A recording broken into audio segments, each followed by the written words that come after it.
Hello everyone. आज हम करेंगे फोटो इलेक्ट्रिक इफेक्ट का पार्ट 2। पार्ट 1 में हम डिस्कस कर चुके हैं कि फोटो इलेक्ट्रिक इफेक्ट क्या है, किसने इसको डिस्कवर किया, और effect of intensity on the photo current. और आज हम डिस्कस करेंगे effect of potential on the photo current. Effect of potential का मतलब क्या है कि जब हम यहाँ पे जो भी एक्सटर्नल वोल्टेज जो हम सप्लाई कर रहे हैं, इसकी वैल्यू को चेंज करने पे फोटो इलेक्ट्रिक करंट पे क्या इफेक्ट आ रहा है, या फिर हम इसकी बाइसिंग जब चेंज कर रहे हैं। बाइसिंग मतलब हम इसको, हो सकता है हम इसको पॉजिटिवली बाइस कर सकते हैं और हम इसको नेगेटिवली बाइस कर सकते हैं, या फिर हम इसको पॉजिटिवली बाइस कर दें और इसको नेगेटिवली। दो तरह की बाइसिंग हम कर सकते हैं। जब दोनों तरह की बाइसिंग कर रहे हैं तब फोटो इलेक्ट्रिक करंट पे क्या इफेक्ट आ रहा है। अब स्टार्टिंग में सपोज कर लेते हैं कि हम कलेक्टर प्लेट को हम पॉजिटिवली बाइस कर रहे हैं और एमिटर प्लेट को हम नेगेटिवली बाइस कर रहे हैं। पॉजिटिवली बाइस कर दिया जब कलेक्टर प्लेट को, और इलेक्ट्रॉन्स पे नेगेटिव चार्ज होता है, तो ये क्या करेगा, इलेक्ट्रॉन्स को अट्रैक्ट करेगा अपनी तरफ। इलेक्ट्रॉन्स को अट्रैक्ट करेगा तो रेट ऑफ चार्ज जो है वो एकदम से स्टार्टिंग में बढ़ जाएगा। तो जब हम इसको पोटेंशियल, पॉजिटिव पोटेंशियल जब हम इस प्लेट का बढ़ाते चले जाएंगे तब क्या होगा, करंट इंक्रीज होता चला जाएगा। लेकिन एक पॉइंट के बाद ये करंट कांस्टेंट हो जाएगा। क्यों? क्योंकि हम इंटेंसिटी नहीं बढ़ा रहे लाइट की, हम सिर्फ पोटेंशियल डिफरेंस बढ़ा रहे हैं और इंटेंसिटी और फ्रीक्वेंसी हम यहाँ पे कांस्टेंट रख रहे हैं। देखिए एक ग्राफ की हेल्प से आपको अच्छे से क्लियर हो जाएगा। और जब हम इसको पॉजिटिवली वाइज कर रहे हैं तब क्या है, ये इलेक्ट्रॉन्स को एक्सेलरेट कर रहा है ये पोटेंशियल, तो इस पोटेंशियल को हम कहेंगे एक्सेलरेटिंग पोटेंशियल।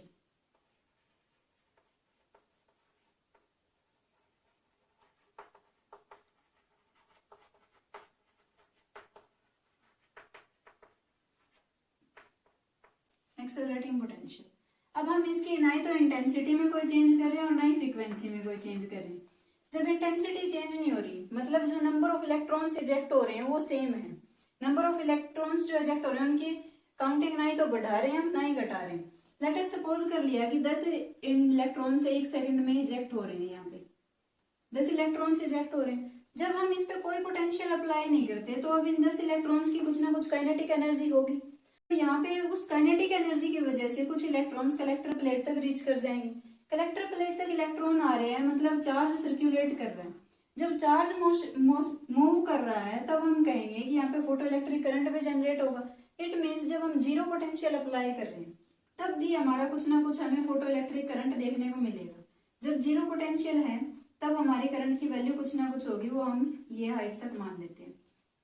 अब जब हम इसमें पॉजिटिव पोटेंशियल बढ़ा रहे हैं, पहले सपोज कर लिया कि 10 इलेक्ट्रॉन जो है 10 सेकंड में इस कलेक्टर प्लेट तक रीच कर रहे हैं, जब हम कोई भी पोटेंशियल अप्लाई नहीं कर रहे, जीरो पोटेंशियल दे रहे सेकंड। अब जब हम इस पे पॉजिटिव पोटेंशियल बढ़ा रहे हैं, पॉजिटिवली बाइस कर दिया, तो अब क्या होगा, ये इलेक्ट्रॉन्स एक्सेलरेट होंगे, कलेक्टर प्लेट इनको अट्रैक्ट करेगी।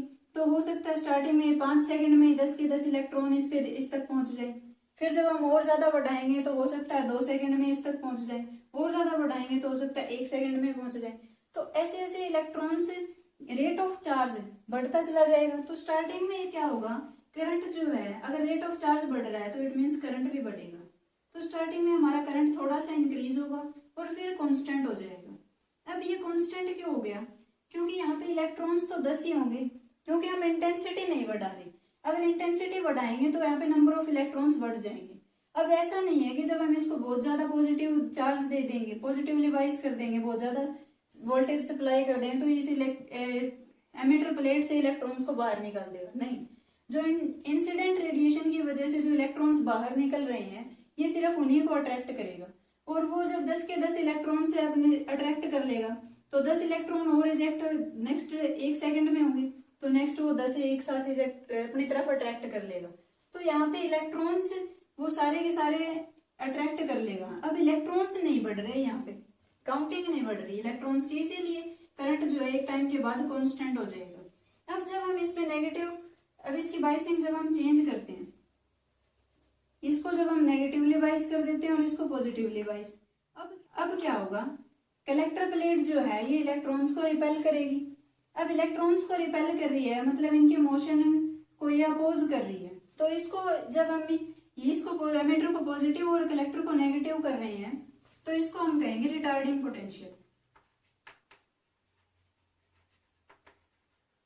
अब देखिए जब हम रिटार्डिंग पोटेंशियल अप्लाई कर रहे हैं, स्टार्टिंग में जब हमने कुछ पोटेंशियल अप्लाई किया तब क्या होगा, ये इलेक्ट्रॉन्स को रिपेल करेगी। इलेक्ट्रॉन्स को रिपेल करेगा तो हो सकता है कि पहले 10 इलेक्ट्रॉन आ रहे थे 1 सेकंड में, अब हो सकता है कि सिर्फ 5 ही इलेक्ट्रॉन आ पाए 1 सेकंड में। 5 इलेक्ट्रॉन एक, फिर उसके बाद हो सकता है 3 ही इलेक्ट्रॉन रीच करें, उसके बाद 2। एक टाइम ऐसा आएगा कि जब हम इसका पोटेंशियल बढ़ाते जाएंगे तब ये सारे इलेक्ट्रॉन्स को ब्लॉक कर देगी, मतलब कोई एक सिंगल इलेक्ट्रॉन तक इस तक कलेक्टर प्लेट को रीच नहीं कर पाएगा। जब कोई भी इलेक्ट्रॉन इस पर नहीं आएगा तो इसका मतलब क्या होगा कि कोई भी चार्ज फ्लो नहीं करेगा। कोई भी चार्ज अगर फ्लो नहीं कर रहा तो करंट हमारा क्या हो जाएगा, 0। तो जब हम रिटार्डिंग पोटेंशियल बढ़ाते जाएंगे तो एक टाइम के बाद हमारा करंट 0 हो जाएगा। और ये जो रिटार्डिंग पोटेंशियल की वैल्यू है V नोट, इसी को हम कहते हैं कट ऑफ पोटेंशियल या stopping potential. It means the value of retarding potential at which the photoelectric current becomes 0 is called as cut off potential या स्टॉपिंग पोटेंशियल। अब सेकेंड हम इसमें क्या करते हैं, जब हम इसकी इंटेंसिटी बढ़ा देते हैं, ये सपोज कर लिया कि I1 इंटेंसिटी के लिए, अब सपोज किया कि हमने I2 इंटेंसिटी कर दी जो कि ग्रेटर देन है इंटेंसिटी I1 से। अब इंटेंसिटी बढ़ा दी तो इसका मतलब क्या हुआ कि यहाँ पे नंबर ऑफ इलेक्ट्रॉन्स जो रिजेक्ट हो रहे थे उनकी काउंटिंग बढ़ जाएगी। पहले कम इलेक्ट्रॉन्स रिजेक्ट और 10 हो रहे थे सपोज किया था हमने, अब मान लिया कि 20 इलेक्ट्रॉन्स रिजेक्ट हो रहे हैं। तो स्टार्टिंग में जो ये 0 पोटेंशियल अप्लाई करेंगे तो पहले के कंपैरिजन में कुछ ज्यादा इलेक्ट्रॉन्स रीच करेंगे कलेक्टर प्लेट तक। तो इसका मतलब क्या होगा, अगर अमाउंट ऑफ चार्ज बढ़ गई तो इसका मतलब करंट भी बढ़ जाएगा। तो करंट 0 पोटेंशियल पे कुछ ना कुछ करंट की वैल्यू पहले वाले से ज्यादा होगी। जब हम इसका पोटेंशियल बढ़ाते जा रहे हैं, एक्सेलरेटिंग पोटेंशियल जब हम इसका बढ़ाते चले जाएंगे तो क्या होगा, इलेक्ट्रॉन्स रेट ऑफ फ्लो एक बार के लिए बढ़ जाएगा, बाद में कांस्टेंट हो जाएगा। क्यों? क्योंकि नंबर ऑफ इलेक्ट्रॉन्स हमारे इंक्रीज नहीं हो रहे। ये I2 इंटेंसिटी के लिए। अब जब हम इस पे रिटार्डिंग पोटेंशियल अप्लाई करेंगे, रिटार्डिंग पोटेंशियल मतलब इसको अपोज करेगा, तो स्टार्टिंग में पहले की तरह डिक्रीज होते चले जाएंगे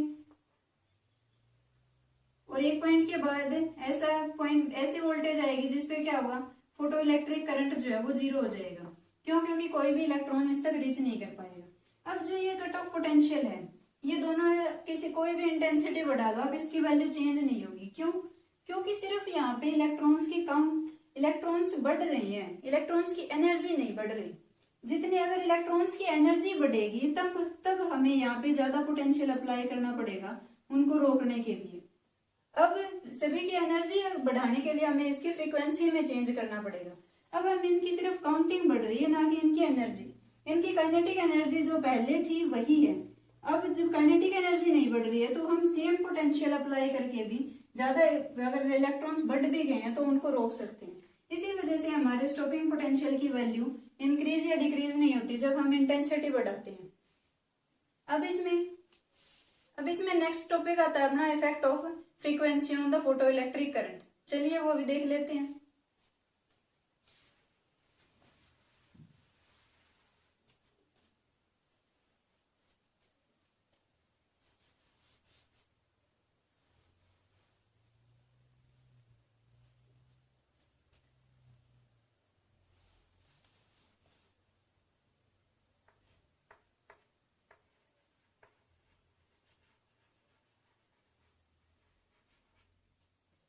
अब जब हम फ्रीक्वेंसी में चेंजेस कर रहे हैं, इट मीन्स फ्रीक्वेंसी बढ़ा रहे हैं तो इनकी काइनेटिक एनर्जी बढ़ जाएगी। अगर हम फ्रीक्वेंसी कम कर रहे हैं तो जो इलेक्ट्रॉन्स रिजेक्ट हो रहे हैं उनकी काइनेटिक एनर्जी कम हो जाएगी। अब देख लेते हैं रिटार्डिंग पोटेंशियल पे उसका क्या इफेक्ट होगा, या फिर कट ऑफ पोटेंशियल चेंज होगा या नहीं।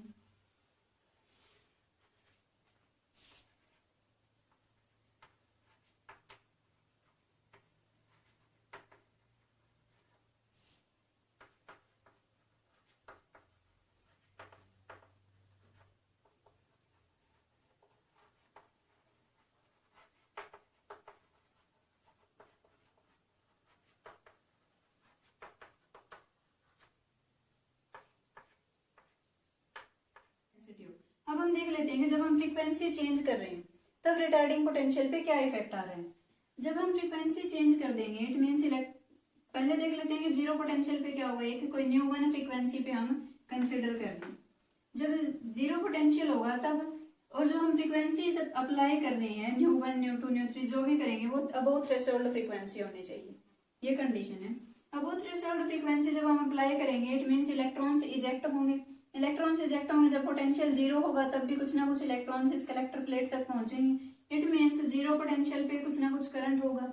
अब जैसे जैसे हम एक्सेलरेटिंग पोटेंशियल बढ़ाते चले जाएंगे करंट इंक्रीज होता चला जाएगा और फिर कांस्टेंट हो जाएगा।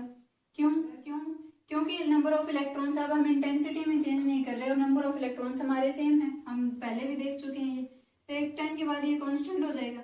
अब जब हम इस पे चाहे हम कोई भी पोटेंशियल चाहे हम कितना भी बढ़ा लें करंट की वैल्यू कांस्टेंट हो जाएगी। अब जब हम इसमें रिटार्डिंग पोटेंशियल अप्लाई कर देते हैं तब क्या होगा, रिटार्डिंग पोटेंशियल अप्लाई कर देंगे तब धीरे धीरे क्या होगा, करंट की वैल्यू डिक्रीज होती चली जाएगी और एक पॉइंट पे जीरो हो जाएगी। उसको हम कहेंगे ये रिटार्डिंग पोटेंशियल V0। अब क्या होगा, ये न्यू 1 फ्रीक्वेंसी के लिए जब हम फ्रीक्वेंसी बढ़ा देंगे न्यू 2 कर देंगे, जब फ्रीक्वेंसी बढ़ा देंगे इट मीन्स जो इलेक्ट्रॉन्स यहाँ से इजेक्ट हो रहे हैं उनकी काइनेटिक एनर्जी जब बढ़ जाएगी तब हमें क्या करना पड़ेगा, यहाँ पे ज्यादा पोटेंशियल रिटार्डिंग पोटेंशियल ज्यादा अप्लाई करना पड़ेगा एज कंपेरिजन टू न्यू 1 जो हमने न्यू 1 के लिए अप्लाई किया था। तभी हम उनको रोक पाएंगे कलेक्टर प्लेट तक पहुंचने के लिए। तो यहाँ पे तो क्या होगा, जब जीरो होगी तो कुछ ना कुछ करंट होगा, वो वही उसी सेम वैल्यू पे जाकर वो क्या करेगा, सैचुरेट होगा। क्यों सेम वैल्यू पे सैचुरेट क्यों होगा, क्योंकि पिछली बार जब हम इंटेंसिटी का केस किया था तब नंबर ऑफ इलेक्ट्रॉन्स बढ़ गए थे, लेकिन अब नंबर ऑफ इलेक्ट्रॉन्स वही है, मतलब अमाउंट ऑफ चार्ज वही है, तो जो करंट है वो सेम वैल्यू पे जाकर सैचुरेट होगा। लेकिन जब हम रिटार्डिंग पोटेंशियल अप्लाई करेंगे तो उसकी वैल्यू और ज्यादा नेगेटिव हो जाएगी। क्यों, क्योंकि अब नंबर ऑफ इलेक्ट्रॉन्स तो वही है लेकिन अब उनकी एनर्जी बढ़ गई है। अब उनको रोकने के लिए हमें ये वर्क डन ज्यादा करना पड़ेगा। ज्यादा वर्क डन अप्लाई करने के लिए हमें यहाँ पे नेगेटिव पोटेंशियल ज्यादा अप्लाई करना पड़ेगा। इसी वजह से ये न्यू 2 के लिए जो रिटार्डिंग पोटेंशियल है उसकी वैल्यू बढ़ जाएगी। कट ऑफ पोटेंशियल बढ़ता है जैसे जैसे हम कट ऑफ पोटेंशियल बढ़ता है जैसे जैसे हम फ्रीक्वेंसी को बढ़ाते चले जाते हैं। क्यों, क्योंकि फ्रीक्वेंसी बढ़ाने से जो इलेक्ट्रॉन्स इजेक्ट हो रहे हैं उनकी काइनेटिक एनर्जी बढ़ जाती है। अब हमने इसमें एक वर्ड यूज किया थ्रेशोल्ड फ्रीक्वेंसी। अब देख लेते हैं कि थ्रेशोल्ड फ्रीक्वेंसी भी क्या है।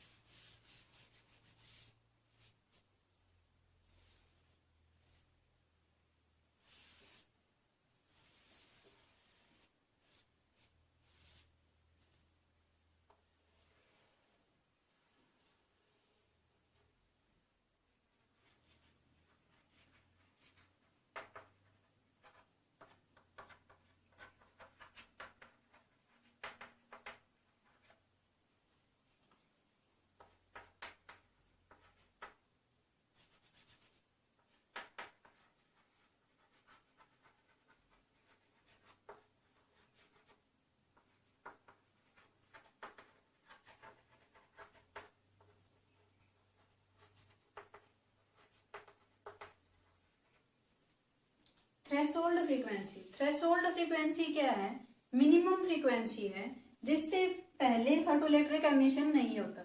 Minimum frequency eight which the photoelectric emission get started, जिससे कम से कम वो फ्रीक्वेंसी की वैल्यू जहाँ पे फोटोइलेक्ट्रिक एमिशन स्टार्ट होता है, इलेक्ट्रॉन्स इजेक्ट होने स्टार्ट होते हैं। अब जैसे कि यहाँ पे हमने वाई एक्सिस पे हमने लिया स्टॉपिंग पोटेंशियल और एक्स एक्सिस पे हमने लिया फ्रीक्वेंसी ऑफ इंसिडेंट रेडिएशन। जब तक इंसिडेंट रेडिएशन की फ्रीक्वेंसी थ्रेशोल्ड, ये कोई मेटल हम जो यूज कर रहे हैं हर एक मेटल के लिए थ्रेशोल्ड फ्रीक्वेंसी की वैल्यू अलग अलग होगी क्योंकि इनका वर्क फंक्शन अलग अलग होगा सभी का। तो जब तक ये थ्रेशोल्ड फ्रीक्वेंसी तक वैल्यू रीच नहीं करेगी तब तक यहाँ में कोई स्टॉपिंग पोटेंशियल अप्लाई करने की जरूरत नहीं है उसको करंट को रोकने के लिए। क्यों, क्योंकि जब तक थ्रेशोल्ड फ्रीक्वेंसी की थ्रेशोल्ड फ्रीक्वेंसी तक नहीं पहुंचेगी तब तक कोई इलेक्ट्रॉन इजेक्ट ही नहीं होगा।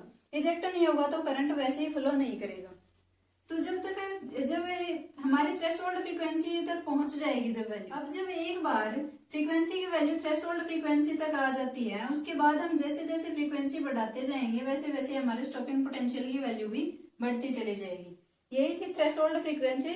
थ्रेशोल्ड फ्रीक्वेंसी से कम फ्रीक्वेंसी की अगर हम रेडिएशन इस पे डाल रहे हैं किसी भी मेटल सरफेस पे तो इलेक्ट्रॉन इजेक्ट नहीं होंगे, चाहे उसकी इंटेंसिटी हम कितनी भी बढ़ा लें, चाहे उसकी इंटेंसिटी कितनी भी बढ़ा लें या घटा लें, इलेक्ट्रॉन्स इजेक्ट नहीं होंगे जब तक थ्रेशोल्ड फ्रीक्वेंसी तक हम फ्रीक्वेंसी इंसिडेंट नहीं करवाएंगे। यही था। अब इसी से क्या होते हैं, अब इसी से आगे फोटो इलेक्ट्रिक एमिशन के लॉज आ जाते हैं, laws of photo electric emission. अभी तक हमने पढ़े इसके एक्सपेरिमेंटल रिजल्ट्स और इन्हीं से हम इसके लॉज बना देते हैं। चलिए वो भी हम डिस्कस कर लेते हैं कि फोटो इलेक्ट्रिक एमिशन के क्या लॉज हैं।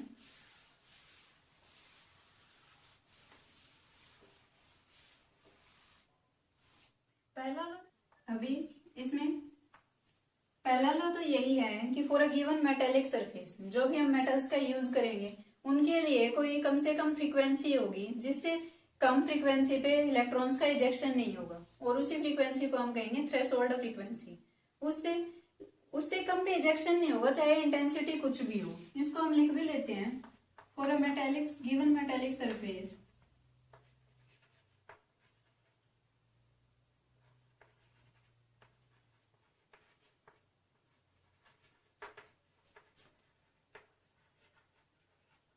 surface there is a minimum frequency below which photoelectric emission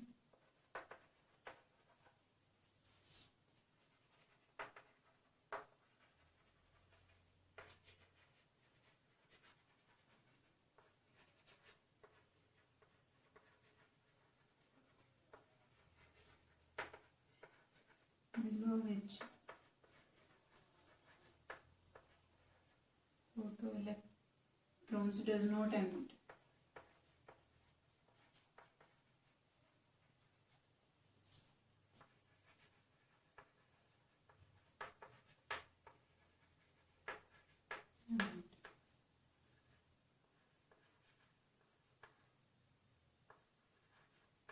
Whatsoever the intensity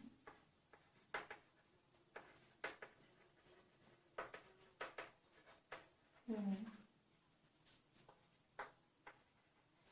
incident radiation।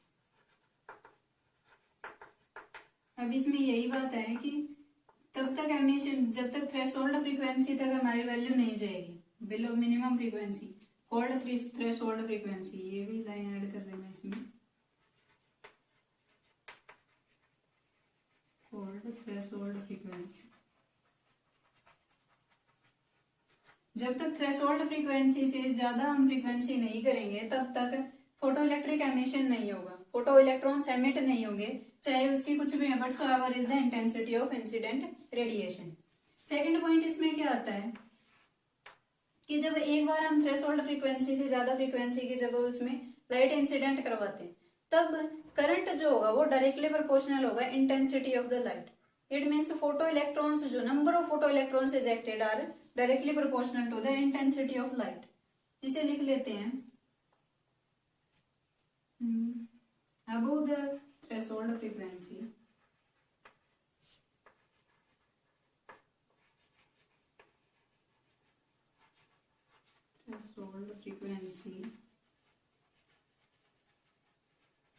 number of photoelectrons ejected,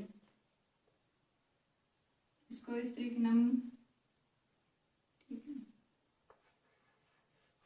number of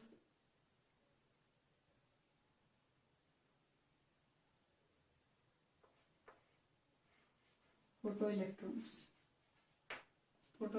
लिखो, number of photoelectrons are directly proportional to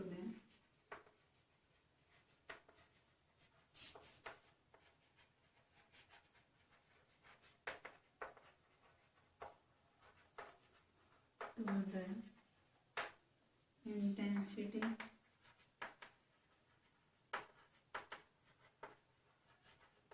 light। जो भी incident radiation एक बार जब threshold frequency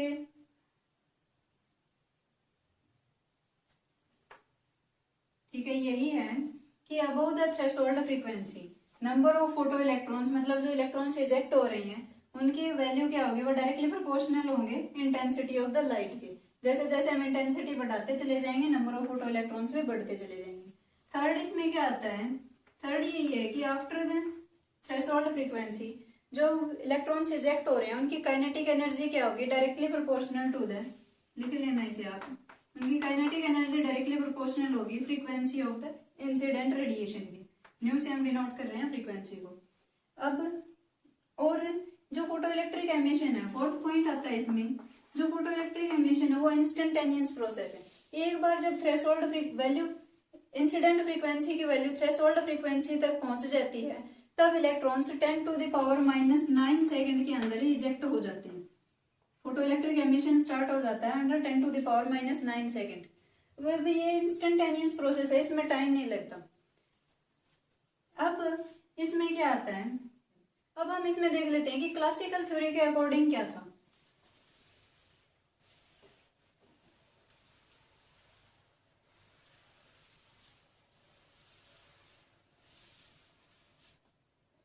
classical theory, अब हम इसमें देख लेते हैं failure of classical theory.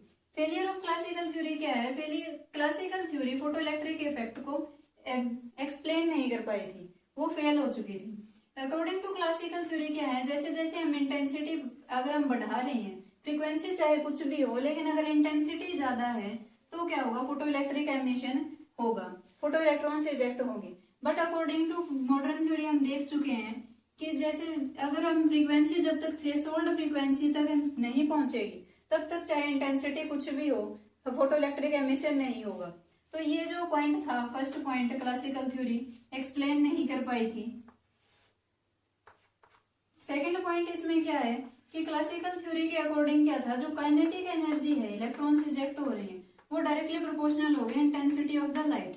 But हम एक्सपेरिमेंटली देख चुके हैं कि जो काइनेटिक एनर्जी है वो डायरेक्टली प्रोपोर्शनल है फ्रीक्वेंसी ऑफ द लाइट की, जिस फ्रीक्वेंसी से लाइट इंसिडेंट कर रही है उसके डायरेक्टली प्रोपोर्शनल है ये frequency after the threshold frequency. अब यहाँ पे भी जो क्लासिकल थ्योरी है वो फेल हो गई थी, वो एक्सप्लेन नहीं कर पाई थी कि क्यों ये काइनेटिक एनर्जी जो है डायरेक्टली प्रोपोर्शनल है frequency of the incident light की। थर्ड पॉइंट क्या है कि क्लासिकल थ्योरी के अकॉर्डिंग क्या था कि ये प्रोसेस जो है इसमें टाइम लगता है, टाइम कंज्यूमिंग प्रोसेस है।